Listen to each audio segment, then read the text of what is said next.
오늘은 지난 시간에 이어서 하나님이 응답하시는 기도 두 번째 시간으로 계속 이어서 하겠습니다. 예레미야서 33장 3절 예레미야 33장 3절 같이 읽겠습니다.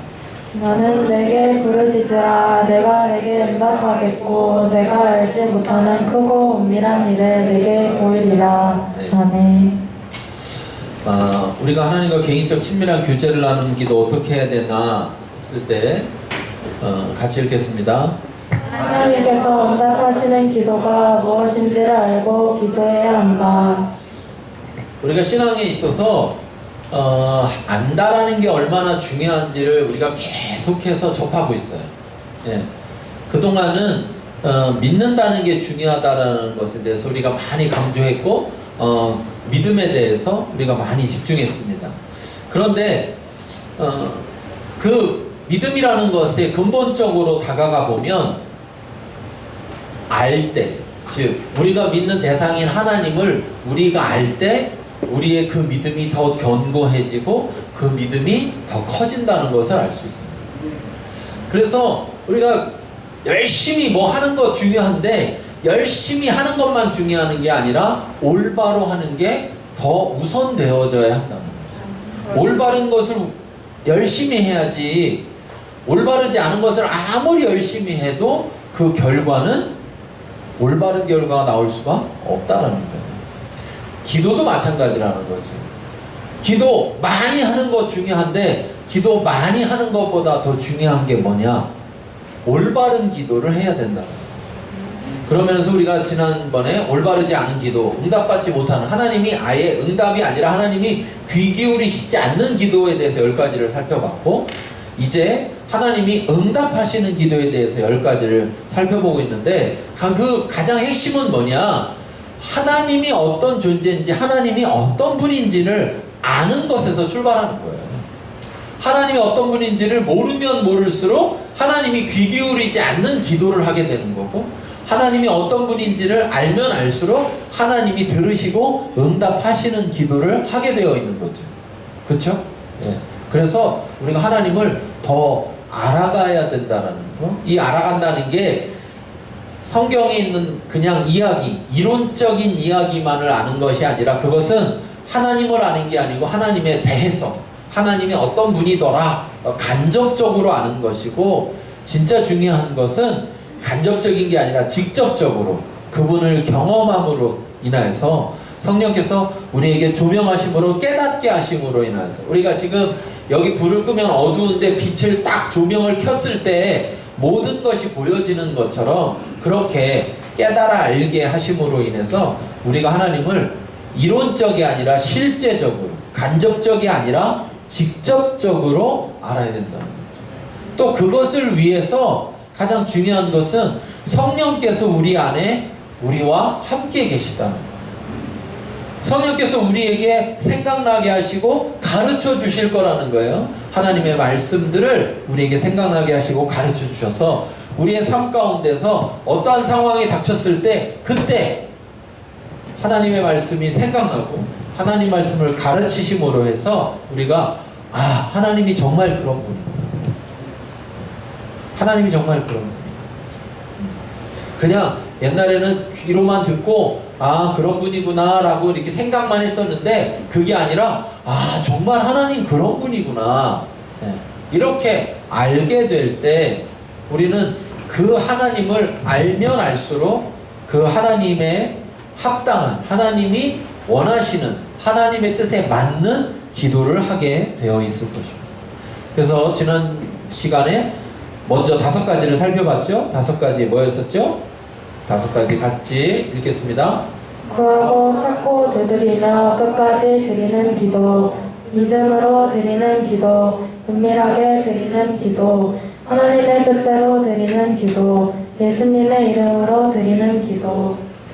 네, 이렇게 5가지 우리 특별히 예수님의 이름으로 드리는 기도, 그 기도에 있어서 우리가 그 얘기 했었죠.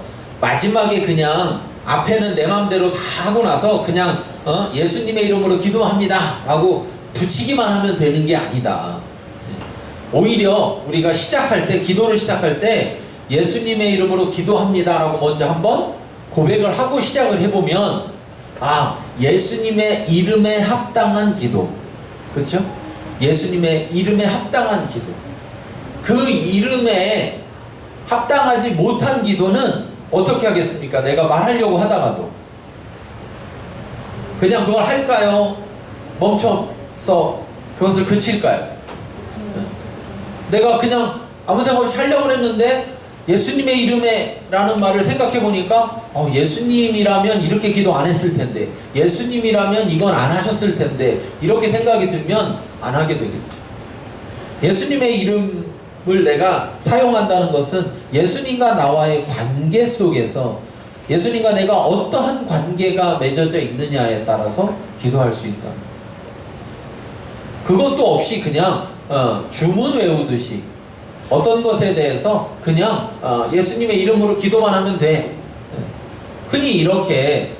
그런데 그것은 어린아이 때는 상관이 없지만, 그렇지만 우리가 자라나면서는 그에 합당한 것을 해야 된다. 그래서 예수님의 이름으로 드리는 기도를 드려야 된다. 자, 여섯 번째 뭡니까? 다른 성도들과 뜻을 모아 드리는 기도. 다른 성도들과 뜻을 모아 드리는 기도. 이거 합심 기도라고 우리가 볼 수 있는데요. 마태복음 18장 19절에서 20절을 보면 너희 중에 두 사람이 땅에서 합심하여 무엇이든지 구하면 하늘에 계신 내 아버지께서 그들을 위하여 이루게 하시리라. 두세 사람이 내 이름으로 모인 곳에 나도 그들 중에 있느니라. 이렇게 말씀하고 있어요. 여기서 우리가 중요하게 생각할 것이 뭐냐, 하나님은, 여러분, 우리가 하나님 그러면 어떤 하나님이라고 말할 때 흔히 우리가 삼위일체 하나님이다 이렇게 말할 때가 있어요. 그쵸? 삼위일체 하나님 들어보셨죠? 네. 삼위일체 하나님을 간단히 말하면 뭐예요? 간단히 말하면 네, 그런 거예요. 간단히 말하면 하나님은 한 분인데 한 분이 아니라는 거예요. 하나님은 한 분인데 세 분이라는 거죠. 그쵸? 근데 또 세 분이면 하나님이 셋이냐? 하나님이 셋이 아니고 하나라는 거예요.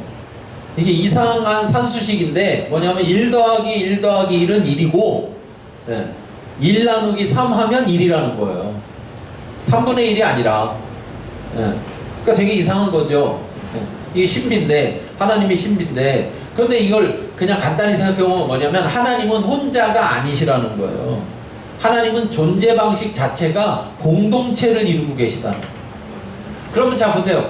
하나님의 형상을 따라 만들어진 우리를 만드실 때 하나님이 누구의 이미지를 심었어요? 하나님의 이미지. 그럼 하나님은 존재 자체가 혼자 존재하지 않으세요. 그러니까 여러분 보세요. 성경에 보면, 창세기에 보면 처음에 하나님이 사람을 하나 만들었어요. 한 사람을 만들었어요. 남자를 만든 게 아니고 사람을 만들었습니다. 그런데 어느 날 딱 보시니까 그 사람이 혼자 있는 걸 보시니까 좋아요, 안 좋아요? 안 좋은 거예요. 왜? 하나님도 혼자가 아닌데 하나님의 형상을 따라 만들어진 그 사람이 혼자 있으니까 좋지가 않아요. 그러니까 어떻게 했어요? 한 사람을 더 만들면서 이 사람을 여자, 그러니까 먼저 있던 사람을 남자, 이렇게. 그래서 남자와 여자를 만드셨는데 그 남자와 여자를 만드셔서 그러면 두 사람인데 그 두 사람은 한 사람이다 이렇게 말하는 거예요. 그래서 두 사람인데 한 사람인 걸 뭐라고 말해요? 두 사람인데 한 사람인 걸 뭐라고 해요? 그건 아니에요. 부부라고 하죠. 부부. 그러니까 부부는 1 더하기 1은 뭐예요? 1이고 1 나누기 2는 1인 거예요. 2분의 1이 아닌 거예요. 그러니까 부부는 하나님처럼 신비인 거예요. 신비. 하나님처럼. 그래서 존재 방식 자체가 하나님은 공동체예요. 공동체. 그러니까 하나님의 사람들은 반드시 뭐를 이루어야 돼요? 공동체를 이루어야 돼. 공동체를 이루어야 돼. 그러니까 교회라는 공동체를 이루어야지 혼자서 교회가 있는데도 불구하고 나는 교회가 마음에 안 드네. 난 저 교회도 마음에 안 들고 저 교회도 마음에 안 들고 교회 마음에 드는 교회가 없네. 그래갖고 그냥 나 혼자 믿어야지 하고 혼자서 하나님을 믿는 것은 하나님 보시기에 좋지 않더라. 왜? 하나님의 존재 방식 자체가 공동체이기 때문에. 그러니까 우리 여기 징검다리하고 날아올라 우리 청소년들하고 청년들 결혼 안 한다 뭐 이런 마음을 먹었으면 당장 회개부터 하고 내가 하나님의 형상대로 만들어졌다는 것을 알면 그러면 내가 어떻게 존재해야 된다? 어떻게 존재해야 돼요? 공동체로 존재해야 된다. 공동체로 존재. 그 공동체로 존재하는 가장 기본이 뭐라고요? 아까 얘기했잖아요. 부부다, 부부. 부부. 부부. 아주 특별한 경우에 바울처럼 어떤 특별한 경우에 혼자 결혼하지 않고 하나님 앞에 쓰임받는 사람이 있지만 여러분들은 바울 아니잖아요. 일반적으로는 다 무조건 뭐 해야 되는 게 하나님의 뜻이냐면 결혼해서 부부를 이루어야 되는 것이 그것이 바로 하나님의 존재 방식, 하나님의 형상을 따라 만들어진 사람의 가장 기본이에요. 그래서 그렇게 있을 때, 공동체로 존재할 때 하나님 보시기에 좋았더라. 하나님 보시기에 좋았더라. 그러니까 우리가 기도할 때 공동체가 있으면 공동체가 기도할 때 어떻게 기도해요?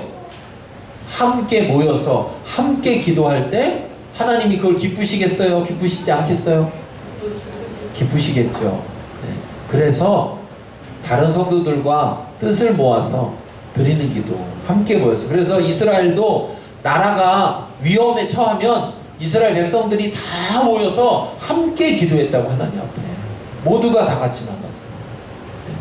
그래서 우리가 개인적인 어떤 제목을 가지고 기도할 때는 그냥 흩어져서 기도하지만 공동체의 어떤 기도 제목을 가지고 함께 기도할 때는 모여야 됩니다. 모여야 돼요. 그러면 자, 혼자 기도를 열심히 하는 사람이 잘 모일까요? 혼자 기도를 안 하는 사람이 잘 모일까요? 누가 잘 모일 것 같아요? 기도해야 됩니다. 기도. 기도도 훈련되어져야 되고 훈련이 되어질 때 뭐가 되느냐? 습관이 되어져요. 예수님도 습관을 따라 기도하셨다 이렇게 하셨는데 습관을 따라 기도하셨다라는 게 뭐예요? 계속 기도하셨기 때문에 기도가 습관으로 만들어졌다는 얘기죠. 그러니까 예수님도 계속 하셔서 만들어진 습관을 우리는 그냥 가만히 기도 한 번 하면 습관을 주세요. 기도의 습관을 만들어지게 해주세요. 안수 받으면 기도의 습관이 만들어지게 해주세요. 이렇게 하면 될까요? 안 될까요? 안 되죠. 예수님도 그렇게 안 하셨는데 우리도 어떻게 하면 되는 거예요? 습관이 될 때까지 계속 기도하다 보면 습관이 되는 거예요. 제가 늘 얘기하지만 기도하는 게 힘들어요. 기도가 잘 안 돼요. 안 해서 그래요. 저 해봤어요. 쉬울 때까지 안 해봐서 그래요. 잘 될 때까지 안 해봐서 그래요. 조금만 해봐서 그래요. 조금만. 우리가 어떤 거든지 음식을 하든지 운동을 하든지 뭐든지 여러분 생각해 보세요. 조금만 해보고 나면 잘 됩니까? 잘 안 됩니까? 잘 안 돼요. 잘하는 사람은 얼만큼 했어요? 게임도 조금 하면 잘 돼요? 안 돼. 우리 학생들 보면 막 전심을 다해 하잖아요. 항상 게임해라. 쉬지 말고 기도해라. 기도는 안 해도 게임은 쉬지 않고 해. 그래서 게임을 잘해. 그런데 하물며 우리가 기도하는 것도 우리가 기도를 계속 해야 잘하는 거 잘 되지 기도를 어쩌다 한 번씩 하는데 기도가 잘 될 수는 없어요. 그리고 우리가 기도하지 않으면서 하나님과 친밀한 관계가 될 수도 없고 기도하지 않으면서 응답을 통해 하나님을 알아갈 수도 없어요. 기도해야 됩니다. 시작하시기 바랍니다. 멈추지 마시기 바랍니다. 지속하시면 계속. 자, 그래서 그렇게 공동체로 모여서 기도할 때 하나님은 기뻐하신다. 그래서 사도행전에서도 1장 14절에 보면 너희가 예루살렘을 떠나지 말고 아버지께서 약속하신 성령이 오실 때까지 기다려라 그랬을 때 어떻게 했느냐. 1장 14절에 보니까 더불어 마음을 같이하여 오로지 기도에 힘쓰더라. 그 사람들이 마가의 다락방에 모여서, 마가네 집이 커가지고 다락방이 큰 거예요. 거기에 모여가지고 오로지 기도에 함께 한 마음으로 한 뜻으로 뭐를 위해서? 성령이 임하시기를 위해서 기도했더니, 그랬더니 어떻게 됐느냐? 성령이 임하셨다. 자, 누가복음 19장 46절에 보면 예수님께서 성전에 들어가셔서 성전을 다 뒤집어 엎으시면서 뭐라고 하셨냐? 너희가 하나님이 내 집은 기도하는 집이 되리라 하셨는데 너희가 이 기도하는 집을 기도하지 못하게 하고 오히려 장사하는 강도의 구렬이 되게 한다. 이렇게 말씀하시는. 그러니까 자, 교회라는 곳, 성전이라는 곳, 교회라는 곳, 또 성전이라고 하면 지금의 시대의 성전은 뭡니까? 지금의 시대의 성전이 뭐예요? 내가 성전이에요. 내가. 왜? 내 속에 누가 계시니까? 하나님의 성령 하나님이 내 속에 계시니까 내가 그 성전이에요. 그러면 자, 성전은, 내 집은, 하나님이 계시는 집은 뭐 하는 집이다? 기도하는 집이다. 그러니까 내가 뭐 해야 돼요? 기도해야 돼요. 개인적으로 하나님과 기도하지 않으면서 함께 모여서 기도하는 게 잘 되지 않습니다. 그러니까 개인적으로도 기도하고 또 공동체를 이루기 때문에 공동체로서 함께 모여서도 기도해야 합니다. 자, 일곱 번째 읽겠습니다. 금식하며 드리는 기도. 이거 너무 중요해서요. 오늘 아주 이 금식하며 기도하는 것에 대해서 확실하게 우리는 잘못된 금식에 대해서 잘못된 생각을 갖고 있는 게 많은데, 여러분, 금식하며 기도한다라는 게 그냥 금식만 하면 되는 게 아닌 거죠. 금식을 왜 하느냐가 중요한 거예요. 금식을 왜 하느냐. 느헤미야 1장 4절에 보면 이렇게 말합니다.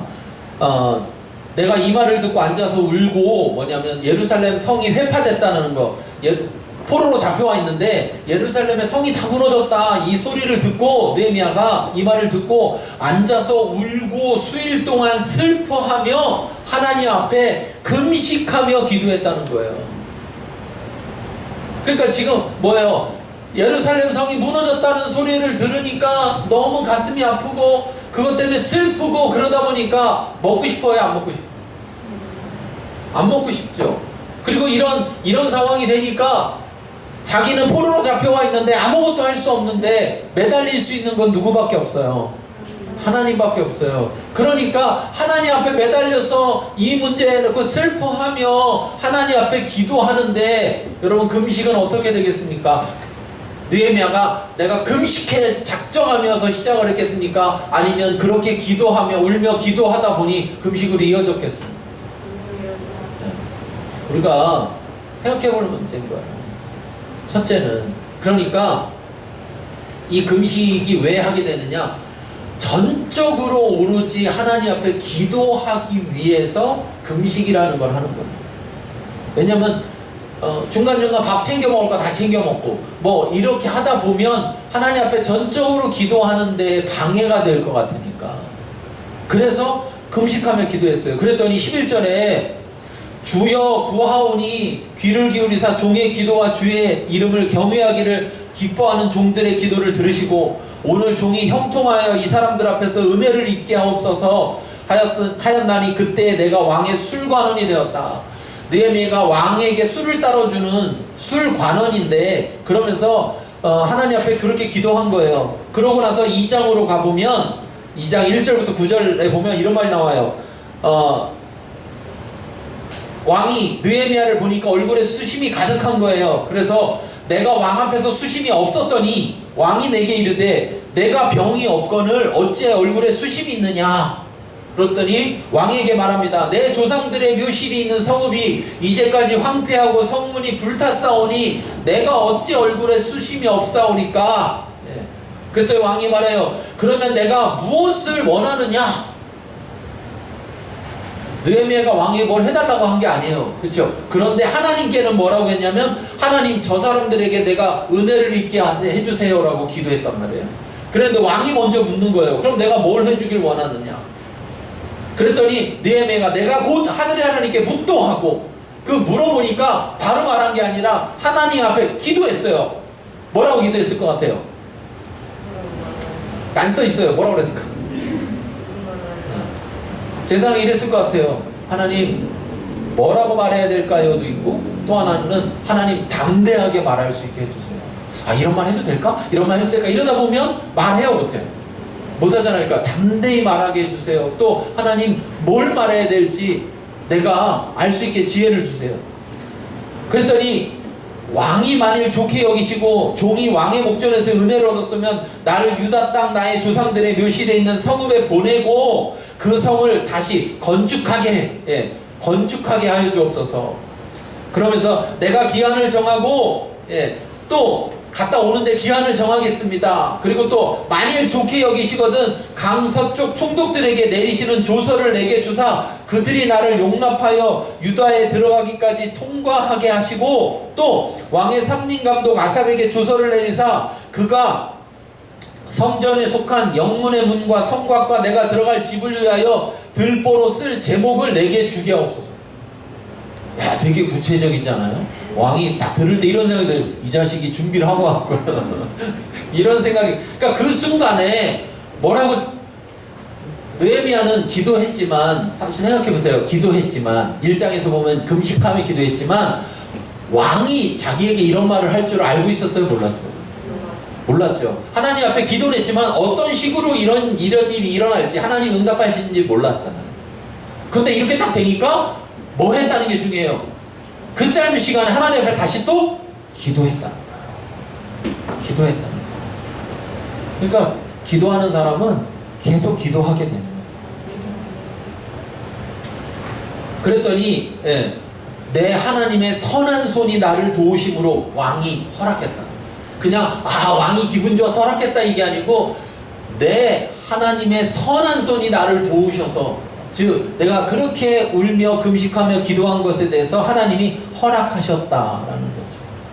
그러면서 군대 장관과 마병을 보내어 나와 함께 하게 하셨다. 오히려 더 보호해 줄 사람까지도 같이 보내줬다는 거예요.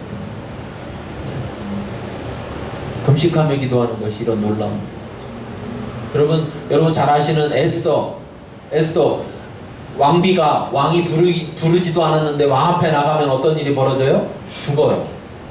죽어. 그런데 왕 앞에 나가기 위해서 왜? 자기의 민족이 죽임을 당할 어려운 상황이 되니까 그 왕 앞에 나가기 위해서 그 전에 뭐 하느냐? 금식합니다.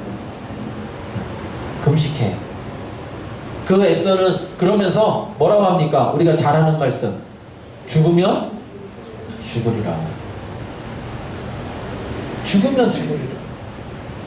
내가 하나님 앞에 이 민족을 위해서 자신의 민족을 위해서 기도하는데 목숨을 걸고 기도하겠다는 거죠. 그렇기 때문에 금식하는 거예요. 그러니까 단순히 그냥 밥을 안 먹겠다는 마음이 아니라 그냥 내가 굶으면 왜 우리 그런 거 있잖아. 자녀들이 부모가 뭐 안 해주면 밥 안 먹고 막 떼쓰는 거 막 그러면 야 해줄 테니까 얼른 밥 먹어 뭐 부모님이 그런 것처럼 그런 수준의 금식이 아니라 하나님 앞에 이 문제에 대해서 자기의 모든 것을 걸고 하는 것이 금식이라고.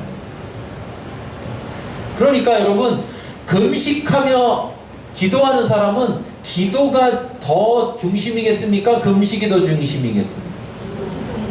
기도가. 근데 금식을 방법으로 사용하는 사람들, 금식 기도하면 하나님 응답해 주실 거야 이렇게 금식을 방법으로 생각하는 사람은 뭐가 더 집중이 돼요? 금식이 더 집중이 돼. 그러다 보면요 금식을 많이 잡어. 그래놓고서는요, 며칠 지나면 힘이 없어가지고 계속 누워있어. 기도할 힘도 없어. 아유. 그래서 기도원에서 막 누워있다가 집회한다고 하면 집회한데 앉아있어가지고 막 하다가 쥐야 하고 기도하면 쥐야 하고 쓰러져.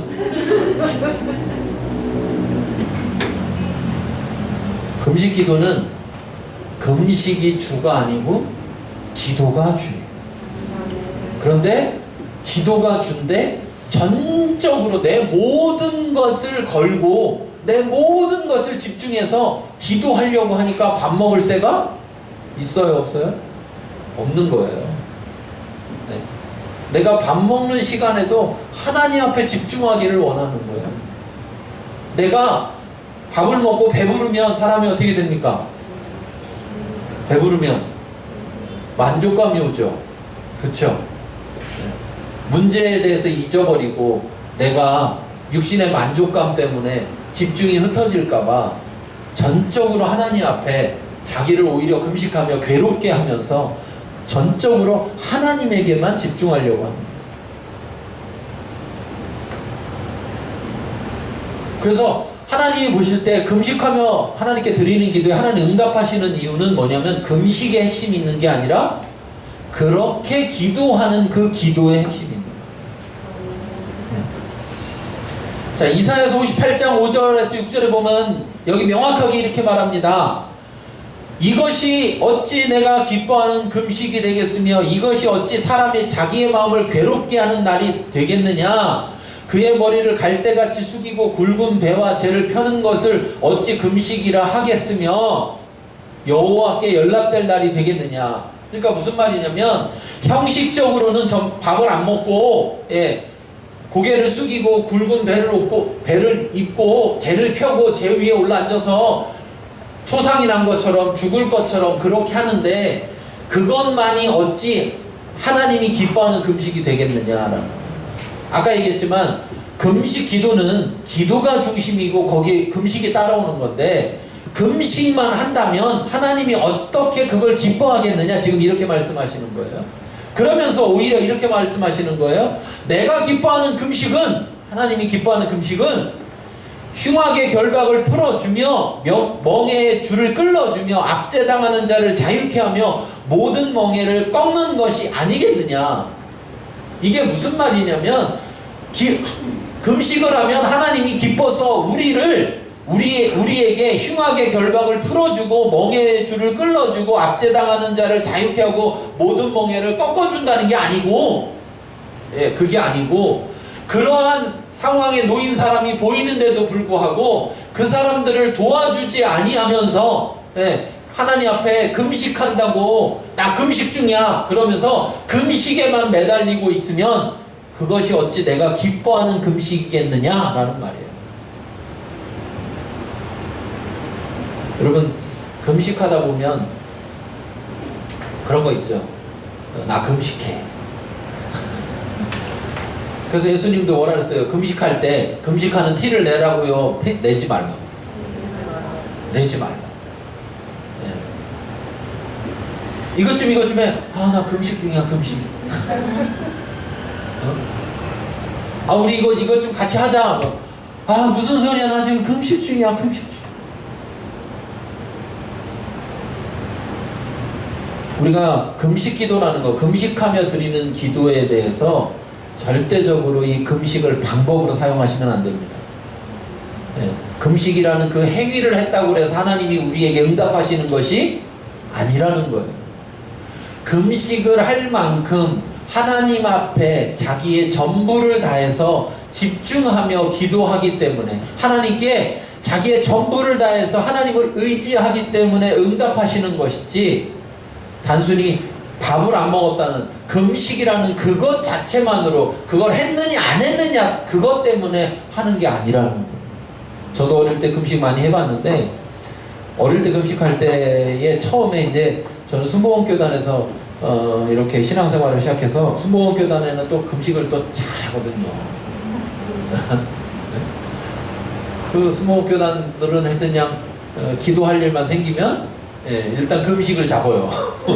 그러면서 기도하는데 재밌는 게 뭐냐면 어릴 때일수록 더 그렇지만 3일 금식한다 그러면 3일째는요, 예, 주님 오실 날을 기다리는 게 아니라 금식 끝나는 시간만 기다려요. 예, 그러면서요, 기도의 제목을 적는 게 아니라 먹을 제목을 적어요. 끝나면 뭘 먹을 것이냐. 그래서 마지막 날은 오직 하나님께만 관심 있는 게 아니라 금식이 끝나는 거에만 관심을 해요. 그럴 때가 많아요. 한 번은 어떤 일이 있었느냐, 우리 이제 함께 모여서 금식을 하는데 금식 하는 사람들이 금식 안 하는 사람들이 있었는데, 이제 거기 금식 안 하는 애들이 여름에 금식하는데 애들이 와가지고 이제 음료수를 마시려고 하는데 꼬맹이들이, 아주 꼬맹이들이 이렇게 병을 못 따는 거예요. 이렇게 병을 못 따. 그러니까 이제 중학생이었나 고등학교 애가 금식하고 있었는데 애들이 막 형 이거 따줘. 그러니까 이제 따주려고 이렇게 탁 땄는데 훅 넘치니까 자기도 모르게 그걸 마셨어요. 그때가 4일째인가 그랬는데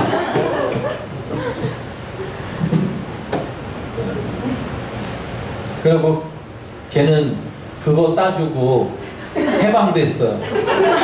금식으로부터. 신앙이 조금씩 지나면서, 신앙이 조금씩 자라면서 돌이켜보니까, 네, 하나님이 우리가 금식하는 걸 기뻐할까, 이 생각을 생각해보면, 부모가 자식이 굶는 걸 좋아할까, 자식이 뭔가 부모에게 도움이 필요한데 굶으면서 도와달라고 하는 걸 좋아할까 생각해봐요. 부모들 어떻게 생각하세요? 안 굶으면 안 해주고 굶으면 해줄 겁니까? 부모라면 그런 마음 가진 부모 없을 거예요. 그러니까 부모의 관심은 금식하느냐는 금식의 행위에 있지 않을 거라는 걸 알게 되더라고요. 그러니까 점점 더 금식할 때 내가 어느 순간 금식하다가 금식에 막 매달리고 있는 내 자신을 보게 되면, 예, 금식을 안 해요. 멈췄어요. 그리고 오히려 밥 먹고 힘내서 더 열심히 기도해요.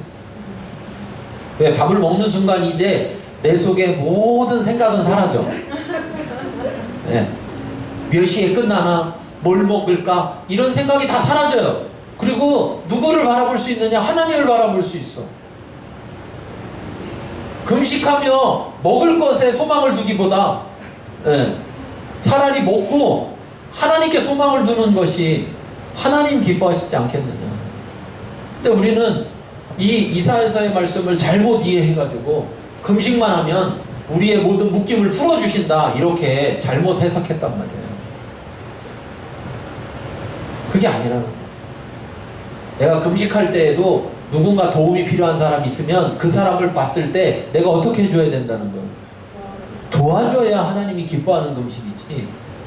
나는 금식하기 때문에, 나는 금식 자체에 매달리는 것은 하나님을 바라보기보다 그 금식 자체가 능력이 있다고 생각하는 거죠. 시편 35편 13절 이렇게 말합니다. 그들이 병들었을 때 굵은 배 옷을 입으며 금식하여 내 영혼을 괴롭게 하였더니, 금식하며 그렇게 기도했는데 내 기도가 내 품으로 돌아왔도다. 이게 무슨 말이냐면 응답이 안 됐다는 거예요. 응답이 안 됐다. 그러니까 무조건 금식만 한다고 그래서 기도가 응답되는 것이 아니다라는 거예요. 여러분 꼭 기억하십시오. 금식 기도의 출발은, 금식을 목적으로 하는 게 아니라 기도를 목적으로 하는 것이다. 그리고 자신의 마음, 자신의 모든 것을 다해서 하나님에게 의지하려고 하는, 거기에서 출발하는 것이다 라는 것을 기억하세요. 그러니까 금식하는 게 절대 나쁘지 않습니다. 금식은 많은 유익이 있습니다. 그러나 금식하면서 오로지 내가 먹느냐 안 먹느냐에만 매달리고 있다면 여러분 그건 유익하지 않은 것이에요. 자, 그 다음 뭡니까? 순종하는 삶으로 드리는 기도. 요한일서 3장 21절 22절에 보면 이렇게 말합니다. 무엇이든지 구하는 바를 그에게서 받나니 우리가 그의 계명을 지키고 그 앞에서 기뻐하시는 것을 행함이라. 그러니까 예를 들면 부모가 자녀에게 뭘 말했더니 그 말을 잘 들어요. 그러면서 부모에게 뭔가를 달라고 요청했을 때와 부모가 말하면 부모 말을 하나도 안 들으면서 부모한테 뭐 달라고. 예. 여러분 같으면 어떨 것 같아요? 누구한테 응답해 줄 것 같아요?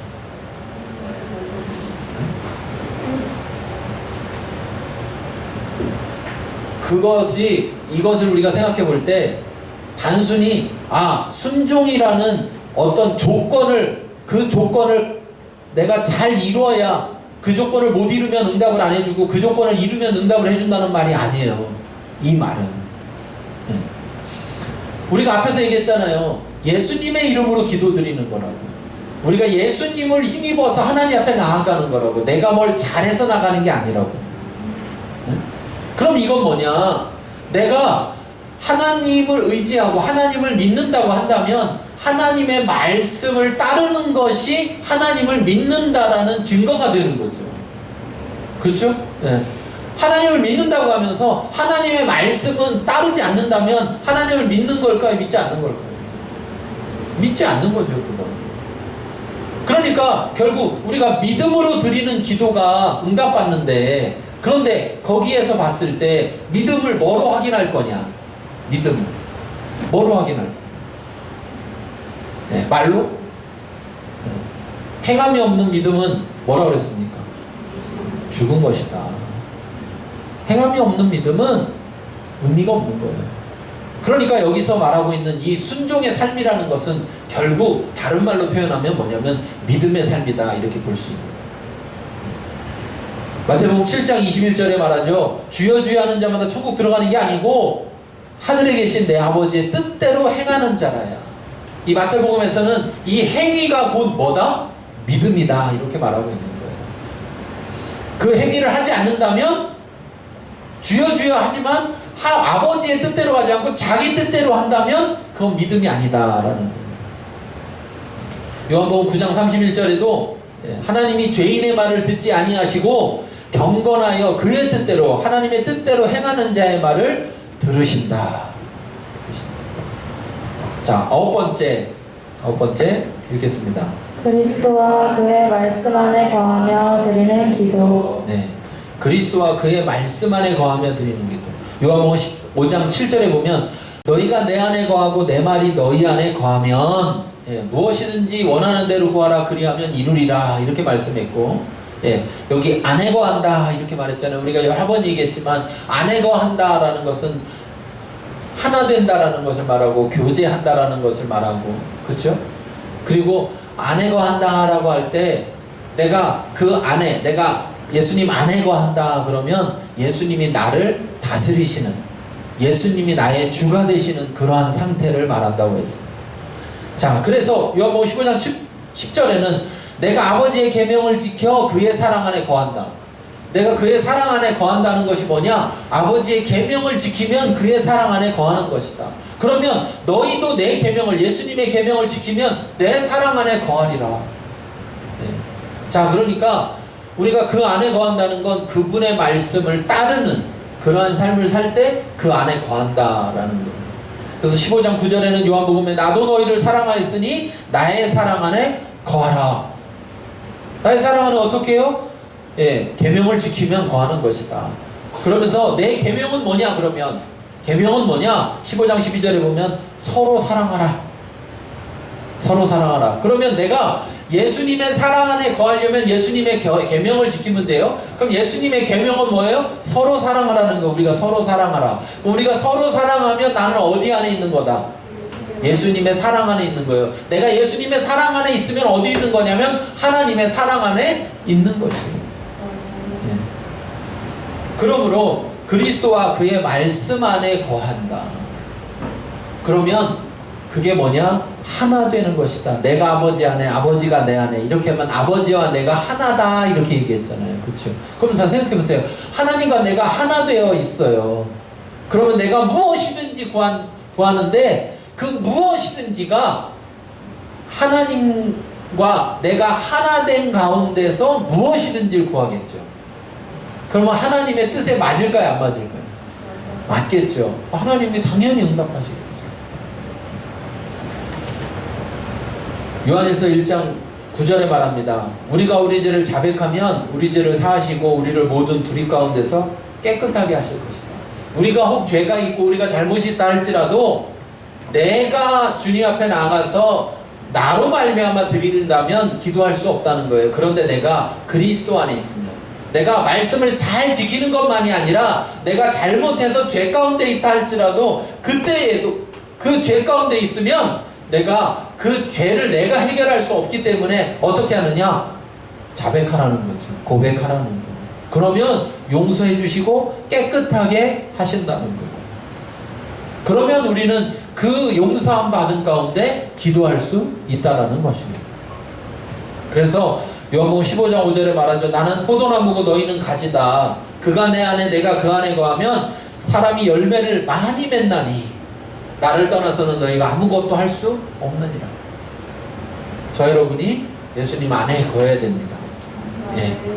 그러려면 예수님의 말씀이 우리 안에 거해야 돼요. 우리가 말씀대로 따라야 됩니다. 자, 마지막 10번째. 주 안에서 기뻐하며 드리는 기도. 예. 주 안에서 기뻐하며 드리는 기도. 시편 37편 4절에 보니까 또 여호와를 기뻐하라. 그가 내 마음의 소원, 간청을 내게 이루어 주시리로다. 이렇게 말했어요. 시편 21편 1절 2절에도 여호와여 왕이 주의 힘으로 말미암아 기뻐하며 주의 구원으로 말미암아 크게 즐거워하리로다. 그의 마음의 소원을 들어주셨으며 그의 입술의 요구를 거절하지 아니하셨나이다. 자, 첫 번째는 이거예요. 첫 번째는 여호와를 기뻐하는 것의 첫 번째는 뭐냐면 여호와가 하신 일로 인하여서 기뻐하는 거예요. 여호와께서 나에게 해준 거, 하나님이 나한테 해준 것 때문에 기쁜 거예요. 어린아이의 수준에서 그렇죠. 네.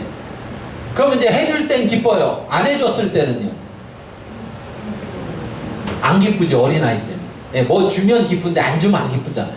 그렇죠? 네. 자, 그런데 내가 그 주신 분, 그분을 점점 알아가게 되면 어떤 일이 벌어지느냐? 안 줘도 기뻐지는 거예요. 왜냐하면 주신 그분이 있으니까. 주신 그분이 있으니까. 나에게 그분이 있으니까. 그러니까 처음에는 여호와를 기뻐한다는 게 여호와의 손을 기뻐하는 거예요. 여호와께서, 하나님께서 주신 걸 기뻐하는 거예요. 그것이 지나가면, 거기서 더 자라나면 여호와를 기뻐한다는 것이 뭐냐? 여호와의 얼굴을 기뻐하는 거예요. 아무것도 주시지 않아도, 아무것도 없어도 나는 오직 여호와로 인하여서 기뻐하는 거예요. 이 주 안에서 기뻐하며 드리는 기도라는 것은 또 다른 말로 바꾸면 뭐 하냐면 주 안에서 감사하며 드리는 기도예요. 여러분, 기쁨과 감사는 따로 분리되지 않아요. 네. 여러분, 막 기쁘면 감사합니까? 불평합니까? 감사하죠. 여러분, 막 감사하면 기뻐요? 슬퍼요? 기뻐요. 그래서 감사와 기쁨은 동전의 양면 같은 거예요. 네. 시편 104편 34절에도 이렇게 말합니다. 나의 기도를 기쁘게 여기시기를 바라나니 나는 여호와로 말미암아 즐거워하리로다.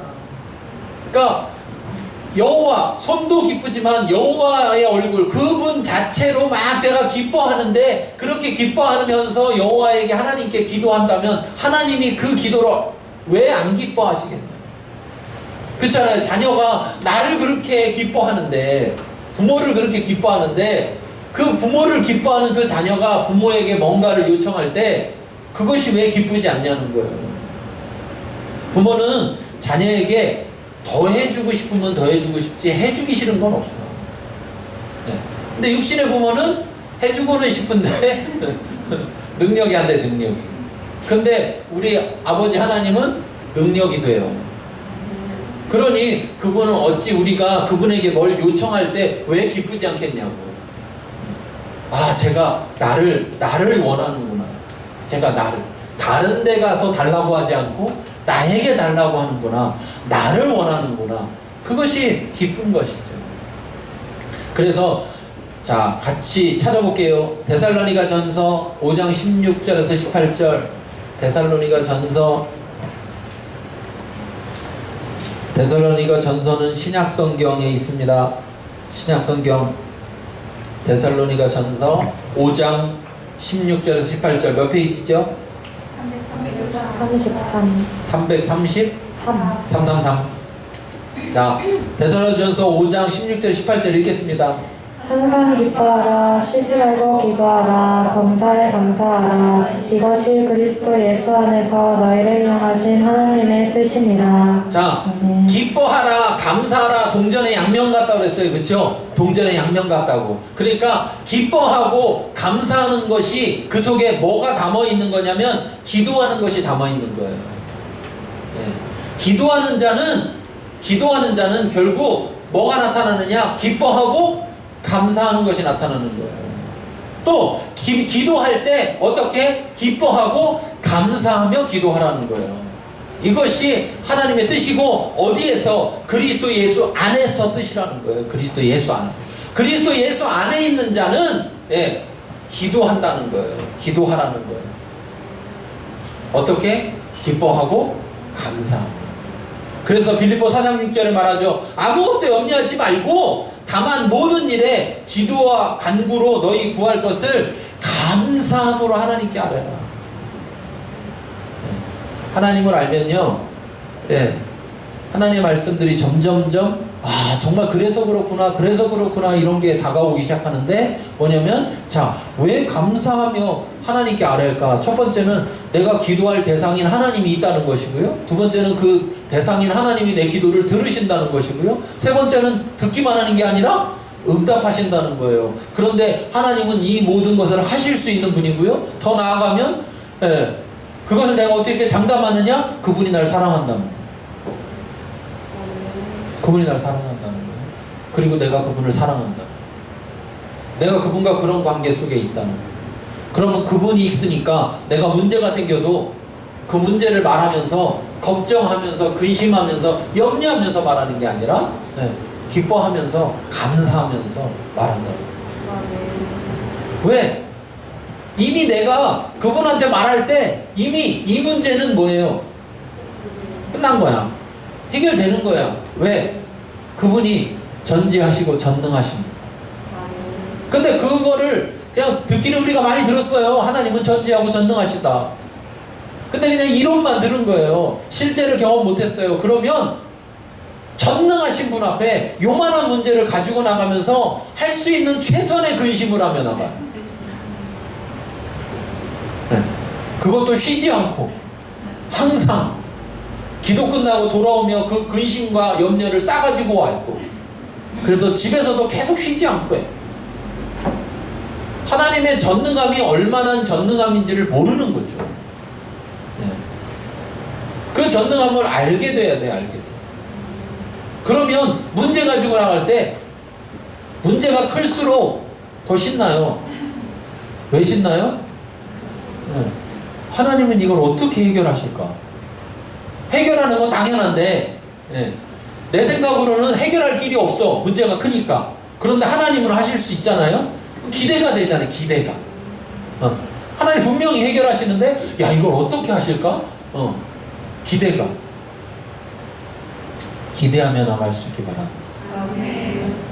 하나님을 알 때 가능한 거예요. 그래서 이렇게 10가지 하나님이 저기 왜 또 귀 기울이지 않는 거라고 써있지? 그거 좀 바꿔요. 왜? 하나님이 응답하시는 기도인데 왜 귀 기울이지 않는 기도로 돼 있어? 바꿔. 하나님이 우리의 기도 가운데 항상 하나님은 항상 들으시고 응답하시는데 하나님은 우리의 기도를 어떻게 들으시느냐? 쉬지도 않고 졸지도 주무시지도 않고 우리의 아주 작은 신음에도 귀를 기울이시는 분이라는 사실입니다. 여러분, 그런 하나님을 아셔야 됩니다. 우리가 막 큰 소리 질러야만 들으실 수 있거나 우리가 막 외쳐서 몇 시간을 그렇게 해야만 하나님이 그 기도에 반응하시는 분이 아니라, 그 하나님은 우리가 하나님 앞에 나아올 때 이미 우리에게 무엇이 필요한지도 알고 계신 분이고, 하나님은 늘 불꽃 같은 눈동자로 우리를 바라보고 계신다는 것은 우리를 향해서 귀를 열고 계시고 듣고 계시다는 사실입니다. 그런데도 불구하고 우리가 기도하지 않는다면 우리는 응답받을 수가 없는 것이고요. 우리가 그분을 전혀 모르고 그분을 관심 갖지 않고 그분을 알려고 하지 않으면서 오로지 기도만 하려고 한다면 올바른 기도보다 잘못된 기도를 하기가 쉽다는 거예요. 우리가 그분이 어떤 분인지를 알고 그분을 알므로 인해서 그분에게 올바른 기도로 나아갈 때 하나님은 반드시 응답하실 것입니다. 우리 시간에 말씀을 생각하면서 우리 자신을 돌아보겠습니다. 내가 정말 하나님 알기를 얼마나 원했는가, 내가 얼마나 하나님을 알려고 했는가, 그리고 그 하나님을 아는 것으로 인하여서 하나님 앞에 나아가서 기도하였는가, 하나님이 응답하시는 기도를 드렸는가, 하나님이 귀 기울이지 않는 기도를 드렸는가, 우리가 우리 자신의 모든 모습을 돌이켜보고 오늘 말씀을 돌이켜보면서 하나님 앞에 결심하고 결단하며 기도하며 나아가겠습니다.